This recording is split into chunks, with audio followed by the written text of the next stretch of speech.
નમસ્કાર પ્રેક્ષકો, headline ન્યૂઝના edited ડેસ્કમાં હું શીતલ આપનું હાર્દિક સ્વાગત કરું છું. આપ સૌનો અપાર પ્રેમ મળ્યો અને એટલો સારો રિસ્પોન્સ મળ્યો કે હવે એક નવો જ એપિસોડ બનાવવાની ઈચ્છા થયું કે તમારી સાથે અમારા મંતવ્ય જે છે તે સાझા કરીએ. અને વાત જ્યારે હેડલાઇન પરિવારની આવે ત્યારે પરિવારના જે મોભા હોય તેમને તો ભૂલી જ ના જવાય. અને જેને હેડલાઇનની શરૂઆત વડોદરામાં કરી છે તેવા વ્યક્તિ સાથે વાત કરીએ જેને આખું મધ્ય ગુજરાત સાંભળવાની ઈચ્છા ધરાવે છે. તેવા જ આજે હેડલાઇન ન્યૂઝના MD ગિરીશ સોલંકી આપણી સાથે છે.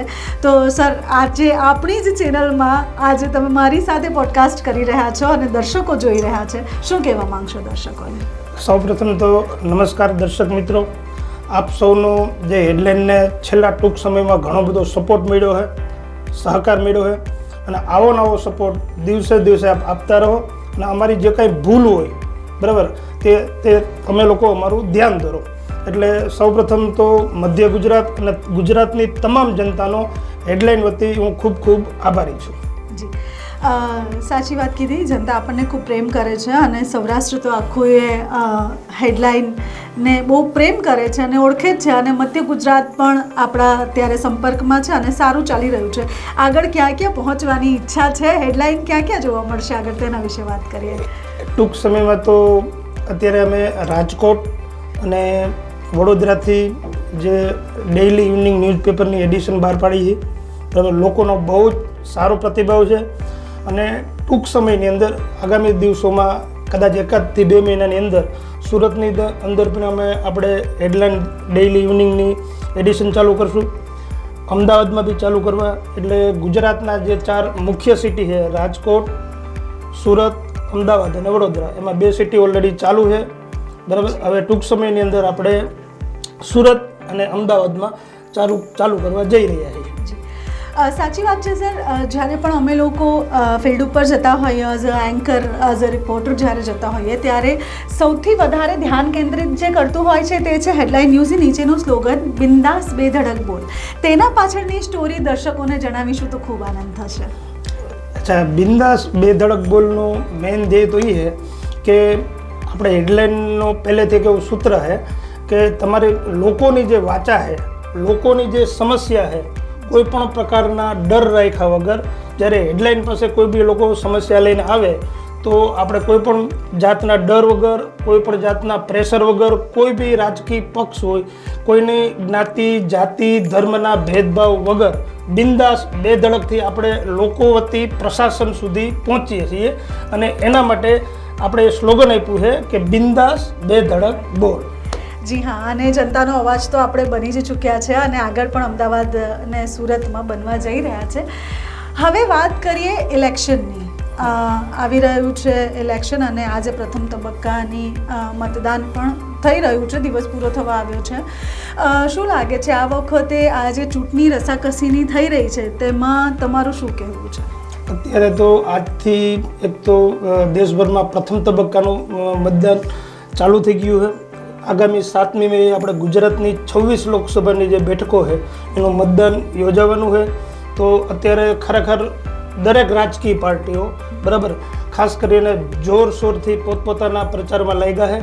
લોકો એકબીજાના પગ ખેંચવાના, રાજકીય પક્ષોનો એકબીજાના જે ભૂતકાળમાં જે ભૂલો કરી છે એ ભૂલો એકબીજા પક્ષના એકબીજાના ટાંટિયા ખેંચવા જેવી વાતચીત થાય. એમ તો એટલે જે પક્ષો છે એની હું તો જાહેર જનતાને એવી અપીલ કરીશ કે પક્ષો તો એકબીજા સાથે એકબીજાની આડાવડી વાતો કરી અને લોકોને ગેરમાર્ગે દોરે, પણ દરેક ખરેખર યુવા વર્ગને ખાસ કરીને જનતાને એક એવું આહવાન કરીશ કે ખરેખર તમે તમારા વિસ્તારની તમારી જે ભૌગોલિક જે સમસ્યાઓ છે એ સમસ્યા છે એ ખરેખર જે ઉમેદવાર છે એ જ્ઞાતિ જાતિના તોડમાં રહેવા દેજો. તમને એવું લાગે કે ખરેખર જે ઉમેદવાર છે કે આ પક્ષમાંથી ઊભા છે એ ઉમેદવાર અમારી વાચા છે, એ વાચાને ખરેખર ન્યાય આપે છે, અમને ખરેખર અમારી જે જરૂરિયાત છે એ જરૂરિયાત પૂરી કરી શકવા માટે સક્ષમ છે, અમે અડધી રાતે બી એમની પાસે જાશું તો અમારા કામ કરી શકે એમ છે, ખરેખર અમારે જે જરૂરિયાત છે એ જરૂરિયાત પૂરી કરી શકે એમ છે, તો એવા વ્યક્તિને વોટ આપવા માટે હું અપીલ કરું. જી, સાચી વાત છે. અને સાહેબ આપ રાજકોટથી છો અને રાજકોટમાં એમ કહેવાય કે તોચડી ભાષા એટલે પ્રેમની ભાષા હોય, એટલે ઘણીવાર રાજકોટની ભાષામાં કે કાઠિયાવાડી ભાષામાં જ્યારે આપણે કંઈક શબ્દોનો પ્રયોગ કરીએ તો કદાચ એવું લાગે કે કંઈક બોલી રહ્યા છે પણ એ એક જાતનો પ્રેમ હોય.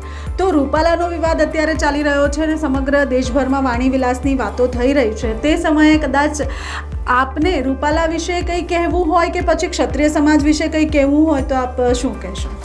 એક તો શીતલ, ન્યૂઝ ચેનલ, ન્યૂઝ માધ્યમથી આપણા માટે કોઈ બી પક્ષ, કોઈ બી સમાજ, આપણા માટે દરેક વ્યક્તિ જે ભારતવાસી છે, દેશવાસી છે, એ આપણા માટે મહત્વ હોય.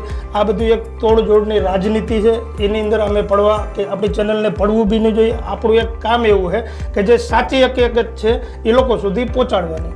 એટલે રાજકીય જે કોઈ વાતચીત છે એની અંદર આપણે બને ત્યાં સુધી સાચી હકીકત છે એ આપણે લોકો સુધી પહોંચાડવાનું આપણું કર્તવ્ય છે. સાચી વાત છે. અને જેમ આપે કીધું કે જે સાચી હકીકત છે આપણે જનતા સુધી પહોંચાડવી જોઈએ. અને બીજી એક વાત કે જ્યારે આપણે વડોદરામાં છે, આપ પણ વડોદરામાં ઘણા વર્ષોથી છો, તો વિકાસની જ્યારે વાત કરતા હોય તો હકીકતમાં વિકાસ આપણા વડોદરાનો તમે અહીંયા જોયો છે ત્યાં સુધીમાં કેટલો થયો છે અને કેટલો થવો જોઈએ? છેલ્લા 4 વર્ષથી હું રાજકોટથી વડોદરા પરિવાર સાથે રહેવા આવ્યો છું. 4 વર્ષથી મને ખ્યાલ છે કે વડોદરાની અંદર કે જે ખાસ કરીને સૌથી મોટામાં મોટી સમસ્યા છે એ ટ્રાફિક સમસ્યા છે. અને અહીંના સાંસદ હોય, ધારાસભ્ય હોય કે કોર્પોરેશનના અધિકારી હોય કે પદાધિકારી હોય, બરાબર, ખરેખર એકજૂથ થઈ પબ્લિકની જે ખરેખરની જે સમસ્યા છે, ખાસ કરીને ઢોર કૂતરાના જે રાત્રિના સમયે આંતક છે, બરાબર, જે ટ્રાફિકની સમસ્યા છે, અને બીજા નંબરમાં પીવાના પાણીની મુશ્કેલી, આ જે લોકોના જે પ્રશ્નો છે એ પ્રશ્નો જો ખરેખર શાસક પક્ષ છે એ વડોદરાની જનતા માટે સારું કાર્ય કરે, બરાબર, તો અને સૌથી મોટો જે પ્રશ્ન છે એ પ્રશ્ન હજી સુધીમાં 4 વર્ષની અંદર ઉકેલાયો જ નથી. બરાબર છે. એટલે હવે વાત એ છે કે વિકાસની ખૂબ જરૂર છે અને હજુ વધુ વિકાસ થવો જરૂરી છે. તેથી કરીને યુવાનો પણ આગળ આવે અને તેની સાથે સાથે વડોદરા પણ જ્યાં પાછળ ઠેલાયું છે તે આગળ જાય. એની સાથે ઘણા બધો યુવા વર્ગ હેડલાઇન ન્યૂઝને ખૂબ પસંદ કરે છે. જોવાવાળો મહિલા વર્ગ પણ વધારે છે, સાથે સાથે યુવા વર્ગ પણ વધારે છે. તેવા યુવાનો જે આપણને હેડલાઇનના માધ્યમથી જોઈ રહ્યા છે, તેવા યુવાનોને શું મેસેજ આપશો? દરેક યુવાનોને અત્યારે તો ચૂંટણી 7 તારીખે આખા ગુજરાતમાં ચૂંટણીનો માહોલ છે.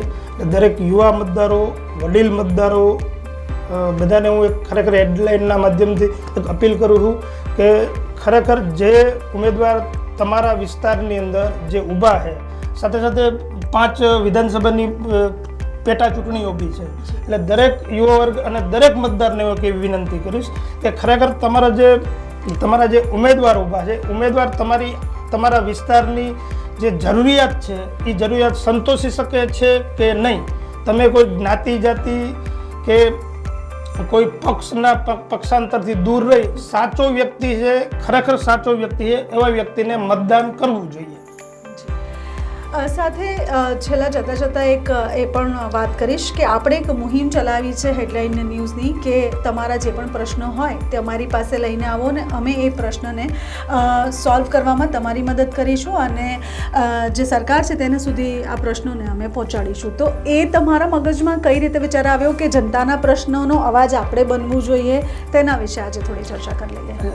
ચર્ચા એવી હતી કે સામાન્ય માણસ છે, બરાબર, એ અત્યારે કોઈ બી સરકારી કચેરીમાં કોઈ બી કામ લઈને જાય તો આ એક જગજાહેર વસ્તુ છે, તો ત્યાંના શાસકો એ વ્યવસ્થિત જવાબ દેતા નથી. એટલે માણસ ધક્કા ખાય, કંટાળી જાય, હેરાન થાય, કોઈ લાગવગ કરવાનો પ્રયત્ન કરે. જો લાગવગવાળો માણસ કોઈ વ્યવસ્થિત હોય અને કોઈ અધિકારીને ઓળખતો હોય ને લાગવગ થાય તો કામ થાય. એટલે એના માટે ભાઈ આ વસ્તુ મેં જોઈ, મને એવું લાગ્યું કે ના ના, આ તો ખરેખર લોકો ઉપર દમન થઈ રહ્યું છે. એટલે આપણે એક મુહિમ ચલાવી કે ભાઈ ખરેખર તમારા પ્રશ્નો છે, તમે પ્રશાસન પાસે જાઓ છો, પ્રશાસન તમને જવાબ નથી આપતું, તો તમે આવો અમારી પાસે, અમે તમારો અવાજ બનશું અને પ્રશાસનને ઢંઢોળશું કે ભાઈ ખરેખર સાચી હકીકત છે, આ વ્યક્તિને ન્યાય મળવો જોઈએ, તમે શું કામ નથી આપતા. એટલે મેઇન આપણો ઉદ્દેશ હેડલાઇનનો એ છે કે ભાઈ ખરેખર તમને સરકાર કે શાસક એના તરફથી નારાજગી હોય, કોઈ પ્રશ્ન હોય, તમારા સાચા પ્રશ્નો હોય અને ખરેખર પ્રશાસન જવાબ ન આપતું હોય તમને, બરાબર, તો તમારે કાંઈ લાગવગ કરવાની જરૂર નથી કે ભાઈ આ સાહેબના આ વ્યક્તિ ઓળખીતા છે તો આ ઓળખીતા સાહેબને કેવડાવીએ અને આપણું કામ થશે, એવી કોઈ જરૂર નથી. બિંદાસ બેધડક હેડલાઇન પાસે આવો અને હેડલાઇન તમારો અવાજ બનશે. પ્રશાસન હોય કે શાસક પક્ષ હોય એને ઢંઢોળશે અને તમારું કામ સાચું હશે તો હેડલાઇન કરાવશે. તો પ્રેક્ષકો જોયું આપને કઈ રીતે અમારા દરેક રિપોર્ટર અને કેમેરામેનની સાથે સાથે એન્કરમાં આવી તાકાત આવે છે કે અમે એકદમ બિંદાસ બોલી શકીએ, કારણ કે પરિવારના જે મૂવી છે તે હંમેશા એવું જ શીખવાડે છે કે કોઈ પણ પક્ષપાત કર્યા વગર હંમેશા અડીખમ ઊભા રહો અને તમારા અવાજને જનતાના અવાજ સુધી પહોંચાડીને જનતાનો અવાજ તમે બની જાઓ. તો અત્યારે એડિટેડ ડેસ્કમાં મારી સાથે હતા હેડલાઇન ન્યૂઝના MD ગિરીશ સોલંકી અને આ અમારો પહેલો એપિસોડ હતો. તમને સૌને આ પહેલો એપિસોડ કેવો લાગ્યો તે જરૂરથી જણાવશો, જેથી કરીને અમે હર વીક તમારી માટે આવા જ એપિસોડ અને આવી જ ચર્ચાઓ લઈને આવતા રહીએ. અને તમારા પ્રેમ બદલ ફરી એકવાર હેડલાઇન પરિવાર તરફથી અને ગિરીશભાઈ તરફથી ખૂબ ખૂબ ધન્યવાદ. ધન્યવાદ.